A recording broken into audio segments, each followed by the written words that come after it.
Hello, Virgo, Sun, Moon, Rising, and Venus signs. Kamusta po kayo? Sana po nasa mabuti kayong kalagayan. Welcome back po sa Star Tarot. Kung bago kayo rito, welcome din po kayo. And please subscribe, like, share my videos, and please leave me a comment po kung nakaresonate kayo. Salamat! First message po ninyo is for general life, no? And we have the Hanged Man. Ayan. So, time for introspection and reflection ito. Parang you need to take a pause sa ngayon sa kung ano man ang mga pinagkakaabalahan ninyo para makita ninyo yung sitwasyon ninyo on a different perspective. Kailangan ninyo rito siguro ng pagpapahinga talaga. Time out muna kayo sa kung anong pinagkakabisihan ninyo at tignan ninyo yung sitwasyon ninyo on a different lens. Okay? Para nang sa gayon, mas mapag-isipan ninyo mabuti kung ano yung diskarte na gagawin ninyo. Okay? Para maiba naman, 'di ba? Makakuha kayo ng bagong perspective dito. At makakuha kayo ng bagong idea, 'di ba?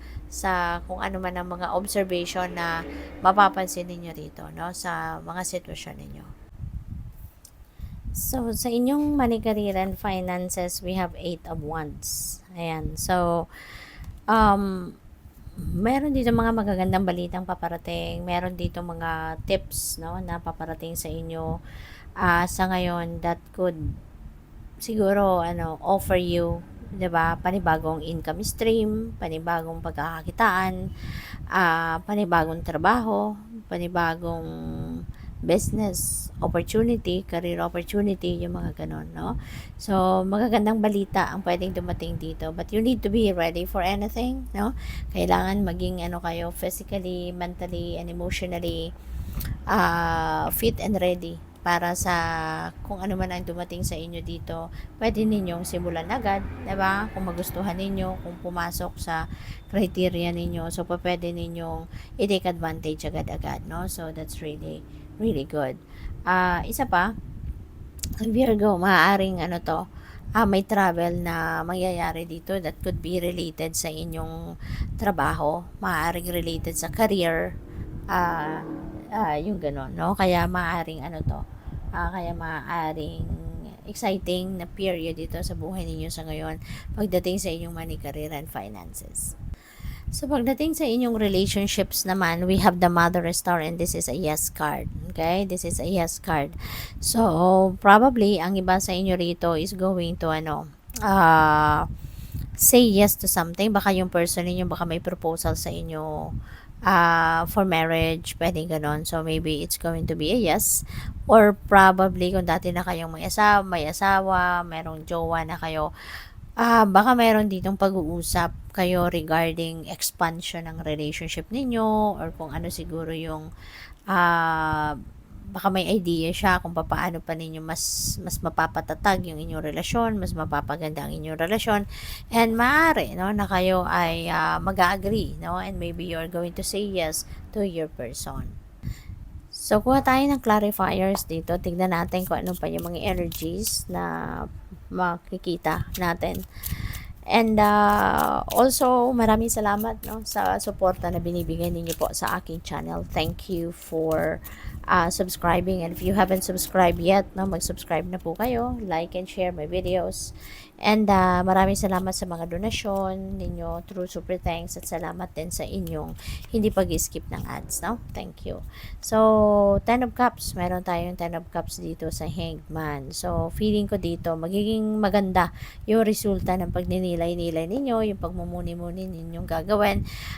Magdudulot ito ng isang masayang pamilya, isang masayang samahan, no, ng bawat isa sa inyong pamilya.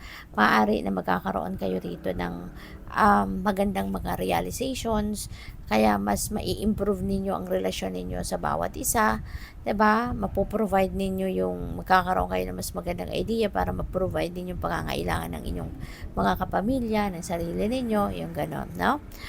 Dito naman sa 8 of Wands, we have 10 of Pentacles. So, napakaganda, napakaswerte talaga ninyo pagdating sa inyong kaparahang aspeto rito.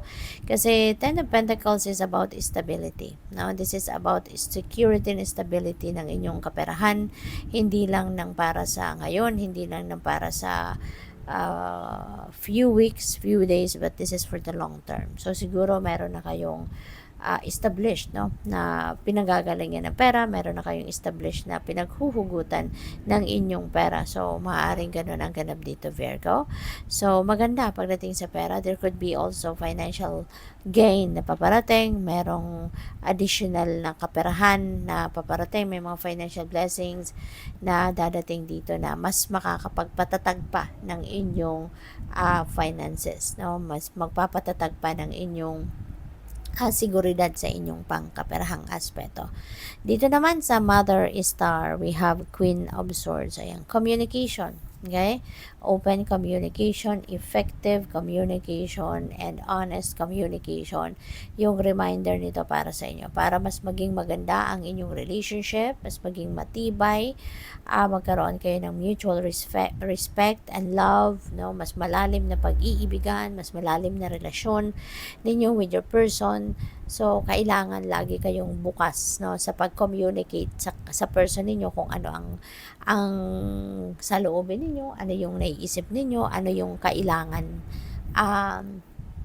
ninyo, no, na kailangan ninyo na maiparating sa kanya.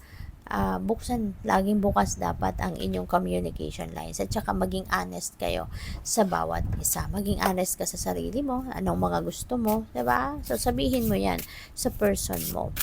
So, ano ang final message ni Virgo? We have achievement. Focus on what makes you victorious. Ayan. So, napakagandang reminder ito para sa inyo. Wag muna ninyong papansinin ang mga bagay na hindi naman nakakatulong sa iyo, no? As much as possible, tanggalin mo na nga ang mga 'yan, kasi kung nakakaistorbo lang 'yan sa iyo, tanggalin mo na, no? Tanggalin mo na, kasi sayang ng oras mo diyan. Focus kayo doon sa kung saan ka magiging matagumpay, kung saan ka makikinabang, kung ano ang magkakapagpabuti ng inyong sitwasyon, makakapagpaayos ng inyong sitwasyon, doon kayo mag-focus. Okay? So, what else? We have gratitude. Pray for what you need, but be grateful for what you have already received.